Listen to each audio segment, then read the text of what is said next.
करेंगे हम लोग बाइसेक्शन मेथड। बाइसेक्शन मेथड में क्या होगा कि हम लोग अभी तक जितना भी रूट निकालने वाला मेथड सीखे हुए थे, ठीक है, नॉर्मली किसी भी पॉलिनोमियल का आसानी से रूट मिल जाता था फैक्टर करके, लेकिन कई बार ऐसा होगा कि हम लोग रूट इन जनरल आसानी से नहीं निकाल पाएंगे।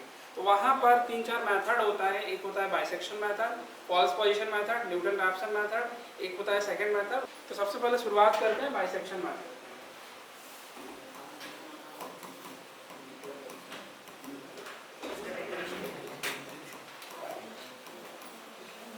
देखो, बाइसेक्शन मेथड में करने से पहले तुम लोग एक चीज ध्यान रख, एक चीज पढ़े होगे रियल एनालिसिस में कि अगर कोई मेरे पास function f(x) is continuous in a interval, close interval ab में अगर मान लो कंटिन्यूअस है, तो फिर और उसके साथ साथ and f(a) f(b) has different sign, मतलब उनका साइन जो होगा वो डिफरेंट हो, कोई प्लस हो कोई माइनस हो, देन क्या था, there exist at least C which belongs to closed interval AB such that कि f of C करें तो वैल्यू हमको 0 मिलेगी। ठीक है, इसको डायग्रामेटिकली देखना।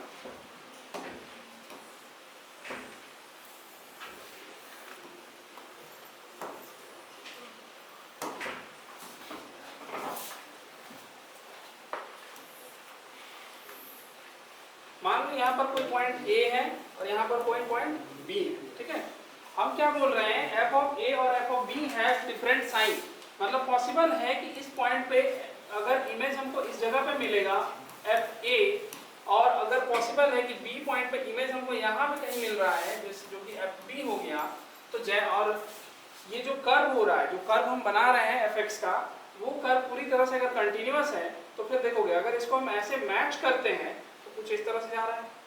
ये ऐसे टेढ़ा लगाए हैं, इसका मतलब नहीं है कि टेढ़ा ही है, किसी भी तरह का शेप में आ सकता है इस फॉर्म में। मान लो ऐसे आ, तो देख रहे हो कि ये जो पूरा फंक्शन का ग्राफ आ रहा था y इक्वल टू एफ का जो ग्राफ हम ड्रॉ किए हैं, ये x एक्सिस को एक पॉइंट पे कट किया, ये पॉइंट ही हमारा c है। ठीक है, इसी पे ही हमारा क्या होगा, यहाँ पर देखो x कोऑर्डिनेट c आ गया, तो x एक्सिस पे y कोऑर्डिनेट क्या निकलता था, 0, यानी कि हम यहाँ से बोल सकते हैं fc इक्वल टू 0 आ गया। इसीलिए यहाँ पर लिखें कि अगर कभी ऐसा हो रहा है कि f ऑफ a आप निकाल रहे हो, fb आप निकाल रहे हो, दोनों का डिफरेंट साइन है, ऑब्वियस है कि दोनों का प्रोडक्ट लेस देन 0 हो जाएगा। और अगर ऐसा सिचुएशन आया तो हमें ऐसा c इसी इंटरवल के बीच में कहीं पर ऐसा मिलेगा, सो दैट कि इस पॉइंट पे जैसे ही तुम वैल्यू फाइंड करोगे fc ऑटोमेटिकली वैल्यू यहाँ 0 हो जाएगी। और जब 0 होगा तो हम कहेंगे कि ये जो c पॉइंट है इस पर्टिकुलर फंक्शन का एक रूट बन रहा है। ठीक है, then this c is root of fx। ठीक है, इस fx का एक रूट बन जाएगा। अब पॉसिबल है कि एक ही रूट होगा ऐसा कोई जरूरी नहीं है, हमारा ग्राफ ऐसे भी रन कर सकता है।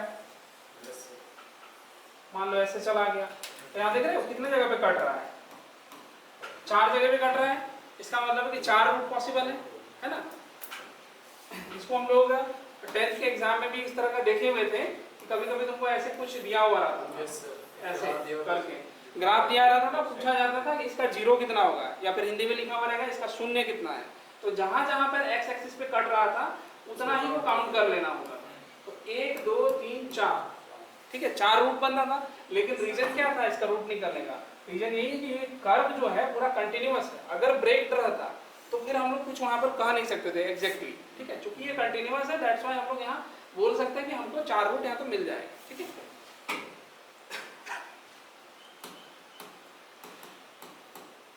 इसमें ये पूरा फिगर बना लो।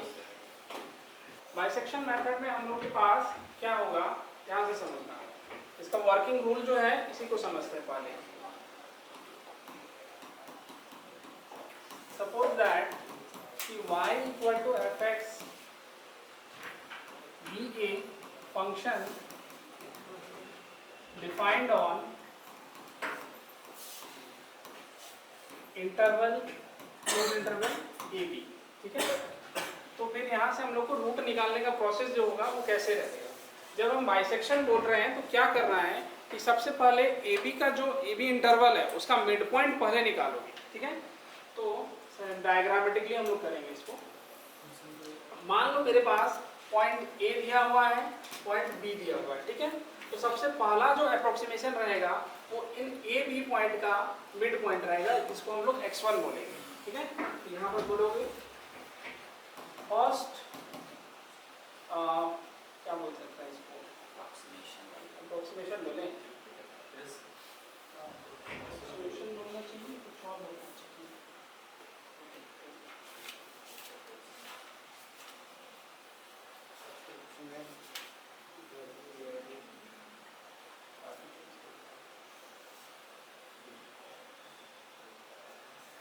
ठीक है, मान लो फर्स्ट अप्रोक्सीमेशन रूट आ रहा है,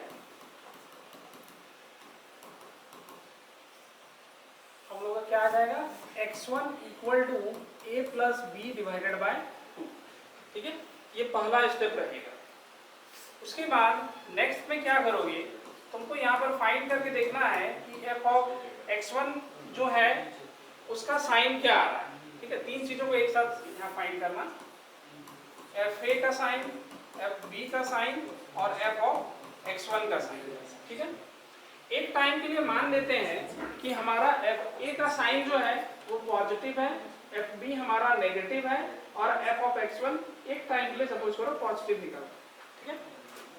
तो देखिए ए पर हमको क्या मिल रहा है पॉजिटिव, यहाँ पर पॉजिटिव हो जाएगा, बी पे क्या हो रहा है नेगेटिव, ठीक है। और x1 पे क्या निकल रहा था, यहाँ पर भी पॉजिटिव, ठीक है। तो अभी यहाँ पर हम लोग जो थ्योरी पढ़े हैं इसमें क्या पता चल रहा है कि अगर एफ ए और एफ बी का साइन चेंज रहा तभी उनके बीच में एक रूट निकलेगा, ठीक है। तो इसके अकॉर्डिंग पहले नंबर हम लोग देखें कि एफ ए और एफ बी का साइन अगर चेंज हुआ तो पहला रूट हमको यहाँ से मिल रहा है x1, ठीक है। पहले हम लोग इस पे अप्रोक्सीमेट करके देखेंगे। उसके बाद दूसरा x1 जैसे निकल गया तो x1 के लिए तुम वैल्यू निकालोगे f ऑफ x1 और इसका साइन तुमको चेक करना है कि पॉजिटिव है कि नेगेटिव है। तो x1 का साइन आ रहा है पॉजिटिव, यहाँ भी पॉजिटिव, तो पॉजिटिव और पॉजिटिव के बीच में रूट हमको चेक नहीं करना है, हमको चेक करना पड़ेगा इस पॉजिटिव और इस नेगेटिव के बीच में, यानी कि x1 और इस b के बीच में हम रूट को चेक करेंगे, ठीक है। तो नेक्स्ट सेकेंड वाला अप्रोक्सीमेशन जो आएगा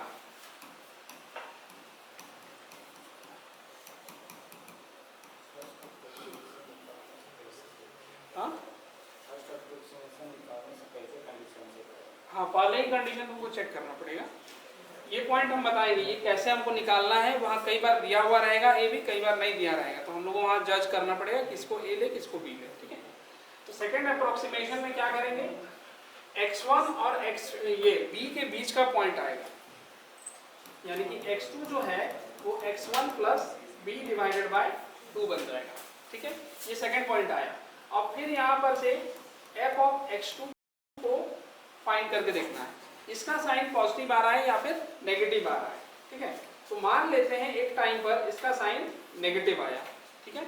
तो x2 तो यहाँ पर कहीं था, इसका साइन निकला नेगेटिव। अब देखना यहाँ नेगेटिव है यहाँ नेगेटिव है, तो इन दोनों के बीच में निकालना नहीं है, हमको सिर्फ पॉजिटिव और नेगेटिव के बीच में देखना होगा। x1 और x2 के का साइन देख रहे हैं पॉजिटिव नेगेटिव आ रहा है, तो नेक्स्ट वाला जो रूट अप्रोक्सीमेशन करना होगा वो इनके बीच में आएगा।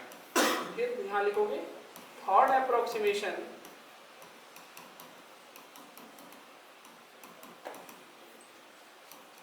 x3 जो आ रहा है वो x1 plus x2 divided by 2 हो जाएगा, ठीक है। फिर सेम प्रोसेस करना है कि f ऑफ x3 का साइन चेक करेंगे ये पॉजिटिव हो रहा है या नेगेटिव हो रहा है। अगर मान लो इस टाइम में ये पॉजिटिव हो गया, यहाँ पर कहीं x3 था और ये निकला पॉजिटिव, तो पॉजिटिव पॉजिटिव पॉजिटिव नेगेटिव, अगला अप्रोक्सीमेशन किस में आएगा x3 और x2 के बीच में, ठीक है। तो वो फोर्थ अप्रोक्सीमेशन हो जाएगा। ऐसे ही करके कंटिन्यूअसली हमको बार बार चेक करते रहना है, कम से कम 4 से 5 अप्रोक्सीमेशन करोगे और तुमको पांचवा अप्रोक्सीमेशन जाते जाते करीब करीब हम नियरेस्ट पहुंच जाते हैं। जाने का तो 10-12 अप्रोक्सीमेशन भी हम लोग जा सकते हैं, बट हम लोग को 5 अप्रोक्सीमेशन सफिशिएंट रहता है इसमें, ठीक है। तुम्हारे एग्जाम के अकॉर्डिंग। तो चलो इसको लिख लो इसी चीज़ को ऐसे ही।